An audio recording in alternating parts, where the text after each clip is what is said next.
সেই যখন সেই প্রথম যখন কিশোর ভারতী 1965 সালে করলাম, তার আগেও কিছু ছোটোখাটো স্কুলের সঙ্গে আমি ছিলাম, বা গ্রাম অঞ্চলে গিয়ে মানুষজনকে একটু পড়ানো, ই করা, লিটারেসি যাকে বলে, লিটারেসি তার মধ্যে আমি ছিলাম। তারপরে তো তোমাদের নিয়ে আমি এই স্কুলটা করেছি এবং তাতে যথেষ্ট সফলতা পেয়েছি। অবশ্য সেই সফলতার পেছনে আমি বলবো যে তোমরা তো ছিলে, তোমাদের অভিভাবকরা ছিল, ভীষণভাবে সমর্থন করেছিল আমাকে, সেই জন্যই সমর্থন এটা করেছি। মানে ফ্রম স্ক্র্যাচ, অর্থাৎ ক্লাস 1 থেকে শুরু করে ক্লাস 10 পর্যন্ত করেছি এবং দমদমের একটা আস্থাও মানুষে অর্জন করেছিলাম। এখন আমি যে প্রথম যে তোমাদের যে স্কুলটা করেছিলাম, তার লক্ষ্য ছিল হচ্ছে যে সত্যিকারের সমাজকে তোমরা কিছু দিতে শেখো। তো সেই জন্য আমি দেখেছি যে তোমাদের যেমন পড়াশোনার উপর জোর দিয়েছি, আবার তেমনি আউটডোর অ্যাক্টিভিটিস, পাহাড়ে যাওয়া, হ্যাঁ, গ্রামের মধ্যে যাওয়া, তারপর সেবা, বন্যা টান্না হলে তার সেবা করা, সমস্ত কিছু। আমি কলকাতার মতো ময়লা জায়গা আমরা পরিষ্কার করেছি, শিয়ালদা স্টেশন পরিষ্কার করেছি, সবই তোমাদের ছাত্রদের নিয়ে। কোন কোন ব্যাচ আমার ঠিক মনে নেই, হয়তো তুমি তার মধ্যে ছিলে। হ্যাঁ, এই করে করে একটা বন্যা সবই করেছি। এবং সত্যি কথা বলতে গেলে কি যে আমি নিজেকে নিয়ে এই নিয়ে গর্ববোধ করি। গর্ব আমার জন্য করি না, আমাদের যেমন তোমাদের বলতাম যে তোমরা বিদ্যালয় নিয়ে গর্ব অনুভব করো, ঠিক তেমনি হয় আমরা তোমাদের নিয়ে গর্ব অনুভব করি। এটা একেবারে অতি মানে খাঁটি কথা, অর্থাৎ মনের কথা, বুঝতে পেরেছো। আর তো যাই হোক, ঘটনা হচ্ছে যে তারপর যখন আমার এখানে দীর্ঘকাল শিক্ষকতা করেছি, 50 বছর শিক্ষকতা করেছি, সে 50 বছর পূর্তি হিসেবে তোমরা সবাই ছিলে, হ্যাঁ, প্রচণ্ড খেটেছিলে তোমরা। তারপর আস্তে আস্তে যাই হোক এইসব স্কুলগুলো থেকে খানিকটা নিজেকে সরিয়ে নিই। গ্রামান্তরে ঘোরার ফল একটা ধারণা হচ্ছে যে গ্রামগুলো একটা শিক্ষা ব্যবস্থা ভীষণভাবে অবহেলিত। যদিও সেখানে স্কুল আছে, সেখানে ছাত্র আছে, শিক্ষক আছে, কিন্তু তার ইনফ্রাস্ট্রাকচারও নেই। এবং আর সবচেয়ে বড় যে জিনিসটা, বিদ্যালয়ের বিদ্যাটাই নেই, এরকম একটা অবস্থার মধ্যে চলে এসেছে।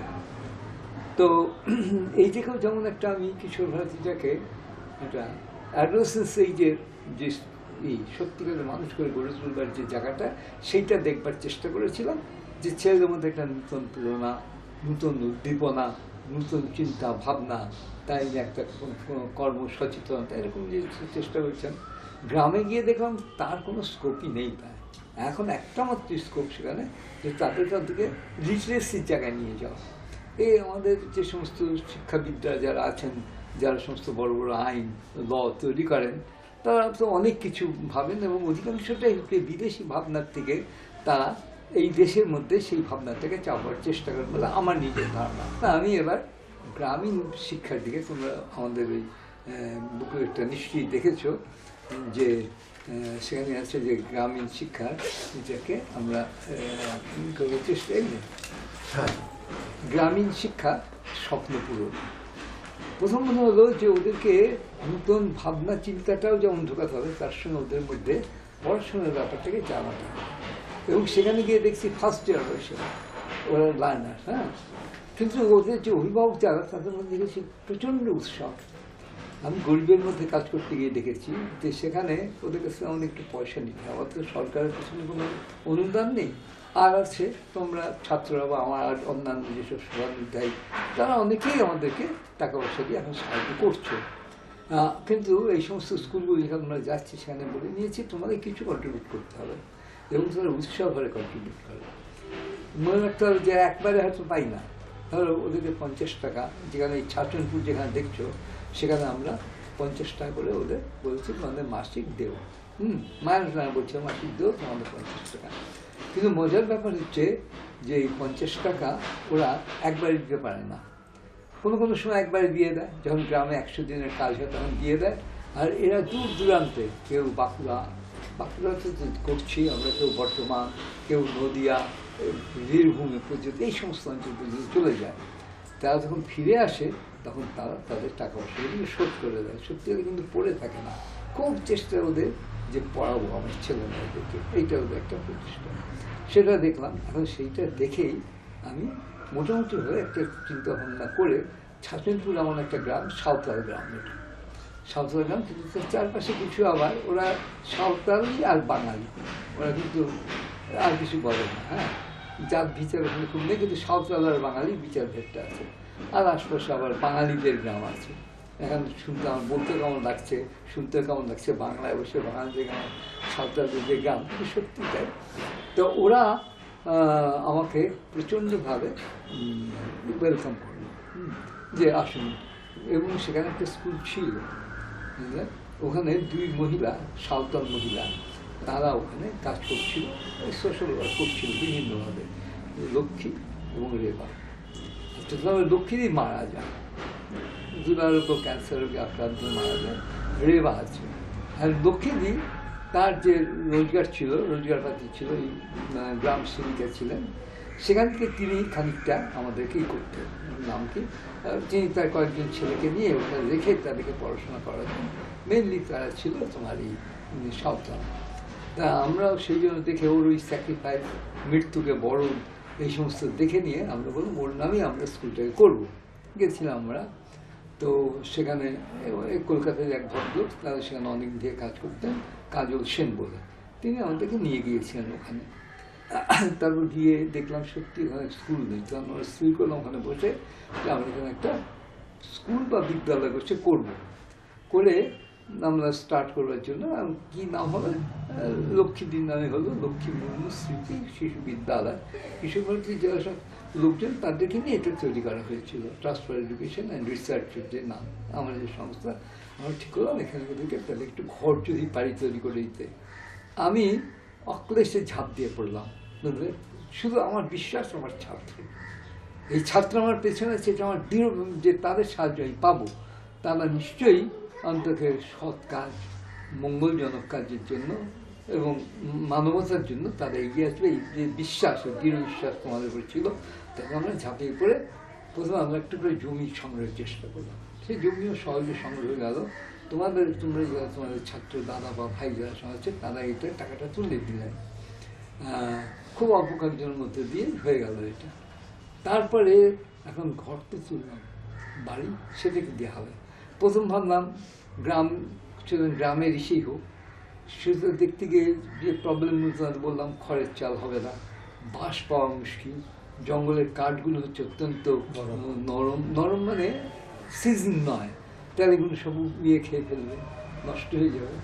সেই জন্য তখন আমরা এটা চিন্তা করলাম যে তাহলে তোমাদের কাছে আমরা আবেদন জানাবো, বুঝতে পেরেছ?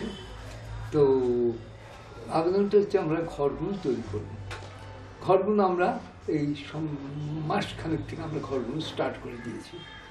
আমাদের ঘরগুলো এমন হবে সেই গ্রামীণ পরিবেশের মধ্যে যাতে মানানসই হয়। সেখানে একটা বিরাট অট্টালিকা তৈরি করে দিয়ে ওদেরকে আগের থেকেই ভাগিয়ে দেবো, কারণ পরিবেশটা অনেকটা নির্ভর করে মানব মনের উপর।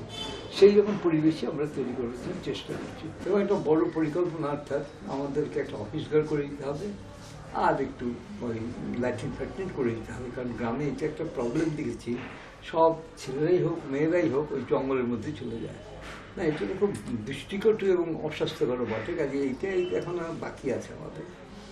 সত্যিকারে বাকি বলতে এখন যদি আমরা ভাবি, তাহলে আমাদের প্রায় $1,04,500 টাকার দরকার, বুঝতে পেরেছ? এই আমাদের টাকার দরকার। কতটা কী হবে জানি না। এছাড়াও আমরা আরেকটা জায়গা আছে সাইতল, সেটা হচ্ছে দক্ষিণ পশ্চিম মেদিনীপুরের মধ্যে। সেখানেও আমরা হাত দিয়েছি। সেখানে হচ্ছে আদিবাসী লোধা আছে, সাঁওতাল আছে, এরা সমস্ত ওখানকার ছাত্র। সেখানেও এক ভদ্রলোক, তিনি বলবো মহাপ্রাণী বলবো, তার নিজের জমি দিয়ে ওইখানে একটা স্কুল শুরু করে দেন, কৃষ্ণেন্দু দে বলে। তো তাদের সঙ্গে আমাদের এইভাবে একটা যোগাযোগ হয়। উনি এখন এখানে কাজ করে চলেছেন। তোমার ওই দমদম জাংশন আছে, সেখানে যেসব ছেলেমেয়েরা থাকে আশপাশে ওই টুকরি টুকরি করে, তাদেরকে তিনি আবার নিয়ে একটা কালচারাল গ্রুপ, ওদের গান শেখানো হচ্ছে, কবিতা, নাটক, এই সমস্ত দিনে ছবি আঁকা, এই মেনলি এই চারটা নিয়ে ওরা কাজ করে চলেছে। অপূর্ব, তাকে দেখেও আমার খুব ভালো লেগেছে। বেশি বয়স না, ইয়ংই বলবো, বছর 40-45 বয়স, কিন্তু এই কাজগুলো সে করে চলেছে। কাজে এই যে এত বড় ইয়ে, কাজে আমরা তার অবস্থাটাকে বলেছি যে হ্যাঁ, তোমাদেরকে আমরা কিছু সাহায্য করবার চেষ্টা করবো, অলরেডি করছি। আমরা দুই ধরনের সাহায্য করি, একটা হচ্ছে একটা গ্রান্ট দিই, লামসাম গ্র্যান্ট, এদেরও দিচ্ছি ওদেরও দিচ্ছি, দুই দলকেই দিচ্ছি এক। আর তার সঙ্গে যেটা করছি সেটা হচ্ছে ওদেরকে, যেহেতু ওই রকম জল পড়ে, বৃষ্টি, খোলা মাঠের মধ্যে ওরা ক্লাস করে, যতদূর সম্ভব পারা যায় ওদেরকে কিছু সাহায্য করবে। এই জন্য আমরা এখন একটা টাকাটা থেকে 7 লাখ টাকার একটা পরিকল্পনা নিয়ে নামতে হবে। আমাদের এখন এই 7 লাখ টাকা পরিকল্পনাতে 1.3 লাখ টাকার কাছাকাছি আমরা তুলতে পেরেছি, আরও তুলতেই হবে। এই জন্য সবার সাহায্যের জন্য আমরা পরমুখী হয়ে বসে আছি। পরমুখী বলা উচিত না, ছাত্রদের কাছে তার পরমুখী কী হবে, তাদের উপর খুবই আশা করে বসে আছি যে তারা যদি কথাটা আমাদের সাড়া দেয়, তাহলে সত্যিকারেই আমি একটা জায়গায় পৌঁছে যাবো বলে নিজেকে মনে করছি।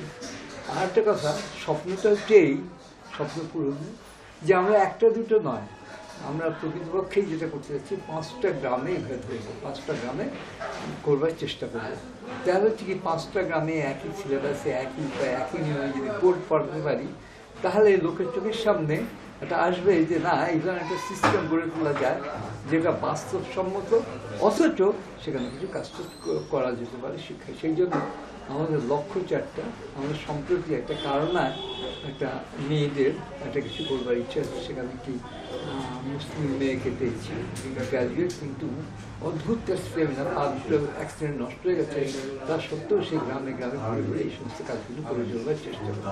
আর একটা ইচ্ছা আছে, করবো, করে আমরা একই ধরনের বই সব জায়গায় পড়াবো। এবং এই জন্য আমাদের মধ্যে এই কিশোরী টিচার যারা আছেন, তাদের যারা বাস্তব অভিজ্ঞতা আছে, যেটা আমরা ফলো করি, সে অনুযায়ী তারা অলরেডি বইটই লেখা শুরু করে দিয়েছেন। মুখ্যমন্ত্রী তারা বই লিখে বলছেন আমরা প্রবেশ, প্রারম্ভিক 1, এই 3টে ক্লাসের বইগুলোকে করবো আমরা ঠিক করেছি। তার মধ্যে প্রবেশটা কমপ্লিট আমাদের হয়ে গেছে, এখন প্রারম্ভিকের জন্য শুরু হয়েছে, অঙ্ক ইংরেজি শুরু হয়ে গেছে।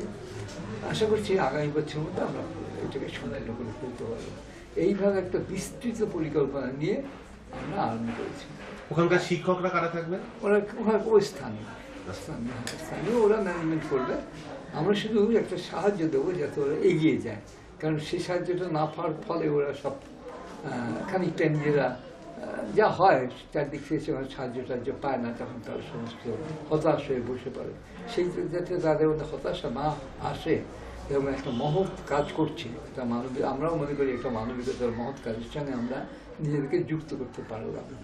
তো সেই জন্য এখন আমার তোমাদের কাছে আমার আবেদন আর কি বলতে পারি, বা অনুরোধ বলবো না, অনুরোধ বলবো না, দাবি না, মাস্টারমশাইয়ের দাবি, ঠিক দাবিটা ঠিক। আমরা সেইটা নিয়ে তোমাদের কাছে আমরা কিছু সাহায্য চাই। আমার মনে হয় 7 লক্ষ টাকা আমার যত পুরনো ছেলে আছে কিছু নয়, আর এটার টাকাটাই বড় নয়। তোমরা যদি অন্য কোনোভাবে সাহায্য করতে চাও তো হ্যাঁ, তোমরা আসতে পারো, তোমরা সাধারণে আমাদের কাছে কি ধরনের সাহায্য করা যেতে পারে? সাহায্য মধ্যে তোমাদের করতে পারো হচ্ছে, যেমন যেটা ইঞ্জিনিয়ারিং জানো, বাড়ি ঘরগুলো একটা করা, একটা স্কেচ করে টরে দেওয়া, ওখানে গিয়ে বুঝে, আচ্ছা তারপর তোমরা ওখানে গিয়ে যদি মনে করো, অবশ্য সেটাকে 4-5 দিন সময় নিতে হবে, একদিন গিয়ে একদিন পড়িয়ে চলে এলাম তা হবে না। তোমরা যদি 5-7 দিন সময় নিয়ে তোমরা যদি ওখানে যাও, ওদেরকে যদি একটু পড়াবার চেষ্টা করো, হ্যাঁ, মানে পাঠদানের চেষ্টা করো, তাহলে হবে। তোমাদের মাথার মধ্যে যদি কেউ, যারা আমাদের মধ্যে অনেকে শিক্ষক হয়েছেন, তাদের যদি মনে হয় যে আমরা এই ধরনের যদি কাজ করি, তাহলে মানে বইটই লেখা, সেই ব্যাপারে তারা সাহায্য করতে পারে ছোটদের জন্য, একদম প্রাথমিক স্তরের জন্য, শুধু পাঠ্যপুস্তক না, যদি সহায়ক পাঠের যদি কিছু বইটই লিখতে পারে, তাতেও তারা ওয়েলকাম। আমি একটা সব দিক দিয়ে বিস্তৃত একটা পরিকল্পনা গ্রহণ করে আমরা এগোচ্ছি।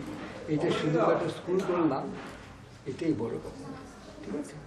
এই জন্যই আমার আজকে তোমাদের মাধ্যমে তোমাদের সকলের কাছে আমাদের আবেদন, তোমরা সবাই একটু এগিয়ে আসো, একটা মানবতার স্বার্থে একটা কাজ আমরা করি।